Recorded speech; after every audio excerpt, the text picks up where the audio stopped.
네, 안녕하세요. 바로 발표를 시작하도록 하겠습니다. 앞서서 이민하 교수님께서 그 스마트 시티하고 디지털 트윈에 대해서 굉장히 광범위하게 설명을 잘해주셔서 시간 가는 줄 몰랐습니다. 저는 그 중에서 특히 디지털 트윈에 대해서 좀 더 집중적으로 말씀을 드리고자 합니다. 디지털 트윈은 도시가 문제이자 또는 답인데 도시의 문제를 줄여나가고 도시의 성능을 높여서 도시에서 이루어지는 모든 기회를 좀 더 배가시키는, 그렇게 만들기 위한 하나의 백오피스라고 보시면 될 것 같습니다. 많은 분들이 이제는 디지털 트윈이라는 용어에 익숙해지신 것 같습니다. 그럼에도 불구하고 디지털 트윈이 무엇인지 여러 가지 각가지 상상을 펼치게 될 것 같은데요. 가장 쉬운 또 다른 용어로 얘기를 한다 그러면 그건 바로 디지털 목업이라고 얘기할 수 있을 것 같습니다. 디자인을 하시는 분이나 또는 도시 공학을 하시는 분들은 아마 이런 용어에 익숙하게 될 텐데요. 자, 우리는 여러 가지 목적으로 모형을 만듭니다. 지금 이게 항저우죠. 항저우 도시 전체를 대상으로 모형을 본던 겁니다. 어느 시를 가더라도 사실은 각 시마다 각 시에 이런 모형들이 있습니다. 왜 이런 모형을 만들까요? 그 도시에 대한 설계도 다 있습니다. 문서도 엄청나게 많이 있습니다. 그렇게 문서를 읽고 설계도를 보고 이해하는 것보다 이렇게 모형을 하나 보여주는 것이 많은 사람들한테 즉각적으로 정보를 전달해 줄 수 있다는 겁니다. 우리가 어떤 경우에 있어서 어떤 제약 조건 하에서 빠르게 판단을 내리고 결정을 해야 될 때 이와 같은 모형은 우리에게 굉장히 많은 의사결정에 효용성을 준다는 것이죠. 이제 이것을 이렇게 죽어있는 모형이 아니라 이렇게 전시를 위한 목적으로 쓰는 게 아니라 좀 더 살아있는 모형으로 만드는 그 단계가 바로 우리가 지금 얘기하고자 하는 디지털 트윈이 감당할 수 있을 거라고 보는 것이죠. 1940년대에 미국에서 미시시피 강을 본떠서 2000분의 1 스케일로 만든 모형입니다. 1927년도에 미시시피 강이 범람을 해가지고 무려 2,000명이 넘는 사람들이 죽었습니다. 그래서 미시시피 강의 홍수가 일어나면 도대체 어디까지 사람들이 피해야 되는지 그걸 알아보기 위해서 무지막지한 공사를 했죠. 물론 이때 2차 대전이어서 전쟁 포로를 이용해가지고 이것을 건설했습니다. 지금은 공원으로 쓰고 있는데 그만큼 우리는 어떻게 보면 논리적인 사고로 꽤 빠르게 의사결정을 내릴 수 있다고 믿고 있지만 생각보다는 그 의사결정에 함정이 많이 있다는 것이죠. 왜 그런지 같이 말씀을 좀 드리도록 하겠습니다. 그리고 아주 최근에는 미국과 멕시코의 국경 지역에 1조 원을 들여서 대략 한 3만 명 정도가 거주할 수 있는 실제 크기의 도시를 만들었습니다. 여기는 아무도 살지 않습니다. 다만 실험하기 위해서 이 공간을 만들었죠. 페거스 글로벌이라는 부동산 회사겠죠. 이 공간을 만들어서 드론 시스템, 새로운 에너지 자율 자급할 수 있는 도시의 구조가 어떻게 될 것인지를 실제 실험하고 있습니다. 왜 그걸 꼭 만들어서 실험을 해야 될까요? 물론 우리가 사고 실험을 통해서 충분히 많은 부분들을 건져낼 수 있긴 하겠지만 정말 미세한 부분, 그 미세한 부분을 위해서 우리가 예기치 못한 창발적인 현상을 실제로 실험하지 않고서는 우리가 확인할 수 없기 때문에 이런 시도를 한다고 합니다. 1조 원짜리 아무도 살지 않는 실제 크기의 도시를 만든 것이죠. 자, 앞에서도 이민하 교수님 슬라이드 나왔지만 지금 현재 이러한 실험 환경을 미국과 같이 땅값이 싼 동네에서는 실제로 만들 수 있긴 하겠지만 싱가포르는 그렇게 만들어낼 수가 없습니다. 그래서 가상공간에다가 싱가포르의 실제 도시의 공간을 다 옮겨놓고 거기서 실험을 할 수 있는 환경을 만들어 놓은 것이죠. 학생들이 어떻게 움직이는지, 공기의 흐름은 어떻게 되는지를 가상공간에서 실험하고 정책의 효과를 판단한다는 겁니다. 지금은 AR, VR 기술들이 굉장히 발전해서 버추얼 싱가포르 정도만이 아니라 훨씬 더 실감나는 우리 가상 공간을 충분히 만들어낼 수 있습니다. 실사 사진이 아닙니다. 가상 공간에 VR 기술로 만들어낸 것입니다. 자, 그러면 디지털 트윈은 무엇이냐? 디지털 트윈의 가장 큰 목적은 무엇이냐? 이미 앞에도 말씀드렸지만 결국은 실험을 하기 위한 목적이라는 겁니다. 실험을 할 수 있는 환경이 제공되어야만이 디지털 트윈이 우리한테 의미가 있는 것이고 정책 플랫폼으로서, 계획 플랫폼으로서, 운영 플랫폼으로 국한되는 것이 아니라 새로운 계획과 정책을 만들어 나갈 때 수백만 가지의 실험을 해볼 수 있는 단시간 내에 가장 적은 비용으로 할 수 있는 그 환경이 디지털 트윈이라고 이해하시면 될 것 같습니다. 이제 그 환경을 스마트 팩토리와 같은 사람이 만들어 놓은 인공 시스템이 아니라 자연 시스템이 아니라 사회 시스템에 대해서도 한번 만들고 도전해 볼 때가 되었다는 겁니다. 그래서 저희가 세종시와 함께 정책을 실험할 수 있는 디지털 트윈을 만들어 보자는 것이죠. 디지털 트윈이 포함하고 있는 내용은 굉장히 많이 있지만 그 중에서 특히 도시를 운영하는 도시정부가 새로운 정책을 자기가 살고 있는 자기가 관장한 도시에 대해서 펼쳐 나가게 될 텐데 과연 그 정책을 엄밀하게 실험하고 검증할 수 있는 환경을 갖고 있으면 얼마나 그 도시가 효과적으로 발전해 나갈지를 한번 기대해 보자는 것입니다. 왜 디지털 트윈인가? 여러분 이 그림 많이 보셨을 텐데요. 어느 선분이 더 깁니까? 이렇게 물으면 좀 혼동스러울 겁니다. 어느 선분이 더 길게 보이십니까? 당연히 위에 게 길게 보이시죠. 그러면 어느 선분이 깁니까? 그러면 이제 다시 한번 곰곰이 생각하실 것 같습니다. 그런데 이렇게 가이드라인을 그어주면 사실은 두 선분의 길이는 같습니다. 여러분은 이게 두 선분의 길이가 같다라고 얘기하면서도 한쪽으로는 찜찜하시죠. 내 눈에는 그렇게 보이지 않기 때문에. 사실 디지털 트윈이라고 하는 것은 그리고 정책을 실험하고 검증하는 플랫폼이라고 하는 것은 간단하게 얘기하면 이 두 개의 가이드라인과 같습니다. 복잡하게 보이는 그리고 우리한테 때로는 착시적인 효과를 주는 그런 현상들에 대해서 두 개의 명료한 선을 그어줌으로 인해서 우리가 내릴 수 있는 정책을 명료하게 만들어준다는 것이죠. 자, 우리가 인지적 한계가 있다는 게 여러분 아십니다. 경제학에서 얘기하는 것처럼 우리는 그렇게 합리적인 사고를 하고 있는 주체가 아닙니다. 때로는 비합리적인 의사결정들을 내리게 되죠. 그게 예전까지는 세상이 천천히 변하는 정적인 상황에서는 괜찮았는데 지금처럼 아주 빠르게 변하고 수많은 문제가 발생하는 상황에서는 우리의 뇌 구조가 현재 상황에 적합하지 않다는 겁니다. 우리는 직관적으로 판단하는 부분들이 거의 대부분이다. 뒤에 보시면 아시게 될 텐데요. 우리가 직관적으로 판단하고 또는 전체를 못 보는 두 가지 한계가 있습니다. 이것을 극복하기 위한 방법론으로서 디지털 트윈을 정책을 주로 만드시는 우리 공무원분들한테 제공을 하자는 겁니다. 심리학자가 분석하기를 우리의 사고방식은 두 가지로 크게 나누어진다고 합니다. 첫 번째가 시스템 1, 두 번째가 시스템 2인데 시스템 1이 직관적인 그리고 아주 빠르게 결정을 내리는 영역이죠. 시스템 2는 논리적으로 사고하는 영역들입니다. 근데 아쉽게도 앞부분이 우리 뇌의 활동의 95%를 차지하고 뒷부분이 우리 뇌의 활동의 5%만 차지합니다. 이걸 더 끌어올리려고 하면 여러분 굉장히 많은 에너지가 소모되기 때문에 정신적으로 피폐해지거나 또는 문제가 생길 가능성이 있다는 것이죠. 그래서 이 5%의 능력을 최대한 활용할 수 있게 하고 95%의 능력을 우리가 정책을 입안하고 평가하는 데 활용할 수 있는 환경을 보조적으로 제공하자라는 것이 이 디지털 트윈의 목적이라고 보시면 될 것 같습니다. 그리고 아무리 많은 경험을 하신 분도 도시에 일어나는 모든 현상들을 다 경험해 보신 분은 없습니다. 그런데 우리는 정책을 만들 때 그 모든 것들을 다 감안해서 서로의 연결성을 다 포함해서 문제를 전체적으로 봐야 하는 미션을 갖고 있습니다. 그럼에도 불구하고 우리는 그렇게 하지 못하기 때문에 각 과별로 조직별로 문제를 각각 나누어서 풀고 있죠. 그렇기 때문에 정작 문제의 본질적인 원인을 찾지 못하고 엉뚱한 대책만 양산하는 게 아닌가 하는 생각을 하게 됩니다.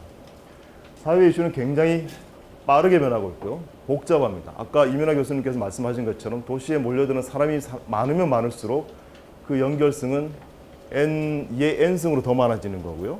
그게 기회의 양이 커지기도 하지만 문제의 양이 커지기도 합니다.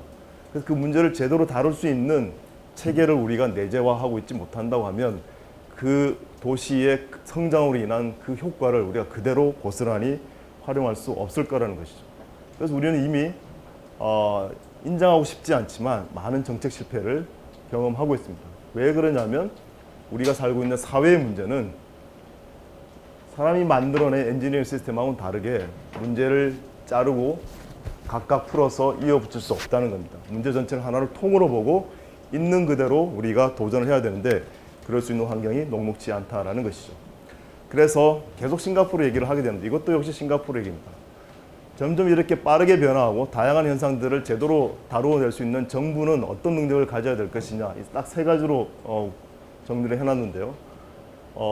앞으로 무슨 일이 일어날 것인지를 그려낼 수 있어야 되고 지금까지 해왔던 일이 여전히 유효한지 항상 되씹어 볼 수 있어야 되고 그리고 한 부서의 일이 아니라 국가 전체 또는 사회 전체의 일을 다각적으로 볼 수 있는 그 능력을 세 가지를 다 갖추어야 한다는 것이죠.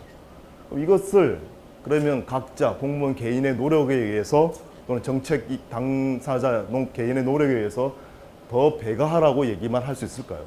그렇지 않을 것 같습니다. 결국 이런 문제를 푸는 방법들을 우리가 서면에서 좀 따온다 그러면 세종대왕께서 쓰셨던 방법을 우리가 참고할 수 있을 것 같습니다. 올해가 세종대왕 즉위 600주년 해라 여러 가지 행사가 있는데요. 세종대왕 실록에서 다른 시대하고 달리 가장 많이 등장하는 용어가 실험이라는 단어라고 합니다. 시험이라고 거기는 나와 있죠. 그래서 집대성, 우리는 중국에 있는 모든 서적들을 다 수입을 했고요. 그 당시 세종대왕은. 그리고 한국에 있는 모든 뛰어난 학자들을 다 모아서 집현전을 만들었습니다. 우리 하나의 세법을 고쳐나가는데 수십만 명한테 설문을 돌리면서 17년 동안 기간을 들여서 그 세법을 아주 정교하게 고쳐나간 역사가 있습니다. 이렇게 두 가지, 그대로 남을 따라하지 않고요. 참고는 하되 우리는 우리 스스로 우리한테 맞는 정책을 만들어내겠다라는 독창적인 생각을 가지고 이 두 가지 방법론으로 우리의 정책 실험을 해오셨습니다. 그렇게 해서 우리한테 맞는 사회를 만들었던 것이죠. 현재 와서 앞으로 어떤 일이 벌어질지 우리가 더 이상 참고할 만한 나라들이 없습니다. 그리고 거기서 효과적으로 재평이 됐던 정책을 할지라도 우리나라의 상황에 우리 사회에 그대로 들어맞을 거라고 장담할 수가 없는 것이죠. 우리는 우리 사회 상황에 맞게 우리의 정책을 새롭게 발굴해내야 되는 그런 임무를 가지고 있습니다. 그래서 실험하는 국가가 필요하게 될 거고요. 실험할 수 있는 환경을 이분들한테 제공을 해야 될 것 같습니다. 넘어가고요. 자, 그러면 제가 지금까지 말씀드렸던 디지털 트윈이 무엇인지, 왜 우리는 디지털 트윈을 가져가야 하는지를 정리를 해드렸고요. 그럼 이 디지털 트윈은 어떻게 만들어 나갈 것인가를 보겠습니다. 다시 데이터 문제로 돌아가겠습니다. 데이터를 각각 자기가 어떤 특정 서비스를 염두에 두고 만들어내기 시작하면 결국 데이터가 N개가 있으면 N개의 서비스밖에 만들 수 없습니다. 하지만 어떤 서비스를 만들 것인가는 서비스를 요구하는 주체들한테 맡겨놓고 데이터가 잘 연계될 수 있는 환경만 제공한다 그러면 N개의 데이터 셋으로부터 우리가 생각해낼 수 있는 서비스의 개수는 지금 말로 표현할 수 없을 만큼 엄청나게 많습니다. 이 중에 100만 개 중에 하나씩만 건진다 하더라도 정말 유용한 서비스를 만들어낼 수 있겠죠. 그래서 데이터를 정비를 해야 되고요. 누구나 다 데이터를 쓸 수 있는 환경을 만들어야 돼요. 더구나 중요한 것은 데이터와 데이터를 연결할 수 있는 환경 자체가 없으면 결국은 데이터가 다 공개되어 있다 하더라도 이렇게 수많은 조합을 만들어낼 수는 없습니다. 결국은 도시의 시민들이 사용하고 있는 여러 가지 응용 서비스 또는 정책이라고 하는 것들도 다 그 밑단에 보면은 결국 데이터셋이 가장 핵심적인 영역을 차지하고 있고요. 그 데이터셋, 데이터베이스 그 자체가 아니라 데이터베이스 칼럼 하나하나, 거기 입력되어 있는 값 하나하나가 결국은 우리가 활용하고 있는 응용 서비스와 시나리오의 품질을 좌우하게 될 거라는 겁니다. 자, 데이터의 중요성은 비단 오늘날에만 강조되지 않았습니다. 어떤 나라든지 간에 국력이 강한 나라들은 도서관을 지었고요. 대학을 만들었습니다. 데이터를 모았고 그 데이터를 이해하는 사람들을 길러냈죠. 이런 죽어있는 데이터들을 해석하기 위해서 엄청난 노력을 들였던 겁니다. 하지만 이 데이터를 지금 현재 우리가 갖고 있는 인공지능 기술을 이용해서 활용한다 그러면 그 전에 들였던 많은 노력들을 절감할 수 있게 되는 것이죠. 책 속에 있는 단어 숫자만 세워도 사람들이 어떤 생각을 가지고 있는지 그 생각들이 어떻게 변했는지 알 수가 있고요. 기록에 나타나 있는 유명한 사람들의 생물 연대만 정리를 해봐도 어떤 특정한 시기에 어느 지역이 정치, 경제, 사회, 문화의 중심지였다는 것을 데이터로 고스란히 확인할 수가 있습니다.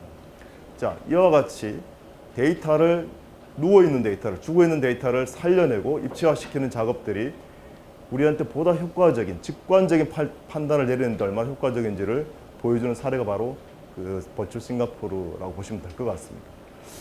따지고 보면 이걸로 뭘 할 수 있느냐, 결국 이거 없어도 할 수 있는 일이라고 생각하실 수도 있습니다. 하지만 주어진 짧은 시간 내에 다양한 사람들의 이해관계를 엮어내서 하나의 통합적인 가이드라인을 만든다고 그런 요구사항이 있다고 했을 때 이런 환경을 가지고 있느냐 없느냐는 큰 차이를 가질 수 있습니다. 자, 지금까지 스마트 도시를 얘기를 할 때 도시 자체가 복잡하고 여러 가지 구성 요소가 있다는 걸 다 동의를 하셨습니다. 그럼에도 불구하고 현재 좀 빠져있는 부분이 뭐냐면 도시의 인프라나 도시를 싸고 있는 환경이나 도시 인프라에 대해서는 누구나 할 것 없이 다 강조해 오셨습니다. 그런데 그 중에서 결국은 도시는 시민을 위한 것인데 시민들의 행태가 어떻게 되어가는지에 대한 관심은 상대적으로 적었습니다. 결국은 시민들이 어떻게 행위하느냐, 행태가 변화하느냐에 따라서 도시 인프라도 바뀌고요. 발전하는 지역도 옮겨가는 걸 보실 수 있습니다. 젠트리피케이션이 하나의 문제이자 또 하나의 솔루션일 수도 있는 것이죠. 지역을 골고루 발전시킨다는 측면에서 보면 어떤 측면에서 보느냐에 따라 다르게 이해하실 수 있습니다. 다만 그게 우리가 감내할 수 있는 범위 내에서 움직이느냐 아니냐의 차이인 것 뿐인 것 같습니다. 그래서 저희는 세종시와 지금 진행하고 있는 디지털 트윈이라고 하는 게 특별히 저희가 형용사를 붙인다고 한다면 소셜 디지털 트윈이라고 얘기를 하고 있습니다. 그 중에서 사람이 가장 중심에 있고요.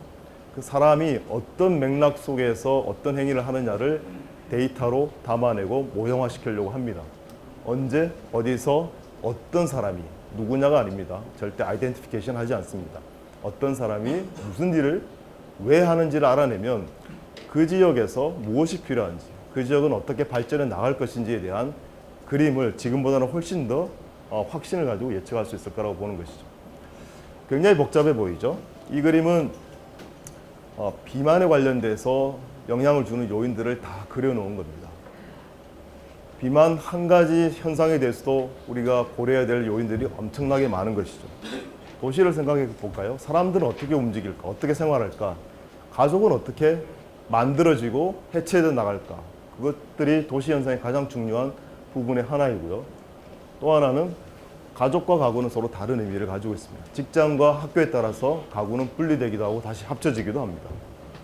또 소비 형태, 고용 형태, 교육 형태, 이동 형태, 투자 형태, 소득 형태 이 모든 것들이 사실은 도시의 삶을 얽어내는 하나의 틀인 것이죠. 근데 우리는 연구자도 마찬가지이긴 합니다만 가족의 형태만 연구하시는 분, 소비 형태만 연구하시는 분 다 따로따로 분절되어 있죠. 한 번도 이 전체 모형을 하나로 만들어서 엮어서 돌려본 적이 없습니다. 이제 그 작업을 이제 기술이 가능하니 이제 데이터가 적지 않게 쌓여 있으니 한번 시도를 해볼 때가 되었다는 겁니다. 가족 형태만 하더라도 사망에 대한 모형은 어떻게 될 것이며 출산에 대한 모형은 또 어떻게 주어지고 어떻게 또 변화해 나가는 것인지 결혼과 이혼은 굉장히 또 다양한 사회 형태로서 우리의 모양들이 많이 바뀌어 나가고 있습니다. 쭉 정리를 해 나가면요. 우리는 아무리 많은 데이터를 모은다 하더라도 사실은 실제 우리가 살고 있는 현실에 비해서 턱없이 작은 데이터를 가지고 있습니다. 그리고 그 작은 데이터들이 전부 다 분절되어 있죠. 그 데이터를 가지고 각각 이해하고 분석해서 나는 이것이 원인이고 이 문제를 해결하기 위해서는 이 방법을 써야 된다 주장을 하고 있습니다. 그게 맞을까요? 그렇게라도 우리가 정확한 답을 찾았다 그러면 정말 소가 뒷걸음질 치다가 쥐잡은 꼴이라고 얘기할 수 있습니다. 이걸 문제를 보다 근본적으로 해결하기 위해서는 데이터를 일단은 연결해야 되고 모아야 됩니다. 모아서 연결해야 됩니다. 그리고 데이터는 사람이 읽을 만큼 충분히 적지 않습니다. 그래서 너무 많기 때문에 결국은 시스템이 그 데이터를 읽고 이해하고 우리한테 이해할 수 있는 형태로 가공을 해줘야 되는 것이죠. 그리고 미처 전체 현실에 비해서 데이터로 한 번도 기록되지 않은 부분들은 우리가 시뮬레이션을 통해서 과거의 일이든 미래의 일이든 우리의 인식의 범위의 지평을 넓혀 나가는 작업이 필요하다는 겁니다. 이런 걸 할 수 있는 것이 바로 디지털 트윈이라고 감히 말씀을 드리는 것이고요. 두 가지 방법이 주로 사용되게 될 텐데요. 예측력을 중심으로 하는 마이크로 시뮬레이션과 그 다음에 설명력을 중심으로 하는 행위자 기반의 에이전트 베이스 모델링 시뮬레이션 방법을 저희가 쓰고 있습니다. 두 가지 다 장단점이 있기 때문에 현재는 두 가지 방법을 다 써야 되는 상황입니다. 다시 한번 들여다보면 싱가포르의 버추얼 싱가포르 플랫폼도 결국은 데이터와 모델입니다. 목적은 시뮬레이션 하기 위한 것이고요. 3차원 공간에다 표현해 주는 것은 우리가 가장 쉽게 받아들일 수 있는 데이터의 인식 체계 또는 인풋 체계라고 보시면 될 것 같습니다. 바르셀로나 역시 데이터 플랫폼과 모델링 플랫폼으로 진행을 하고 있습니다. 저희가 세종시가 진행하는 것도 같은 맥락으로 진행을 하고 있고 기술적으로 좀 들어가면 데이터 플랫폼과 인공지능 플랫폼 그리고 모델링 시뮬레이션 플랫폼이 세 가지가 큰 축을 차지하게 될 텐데요.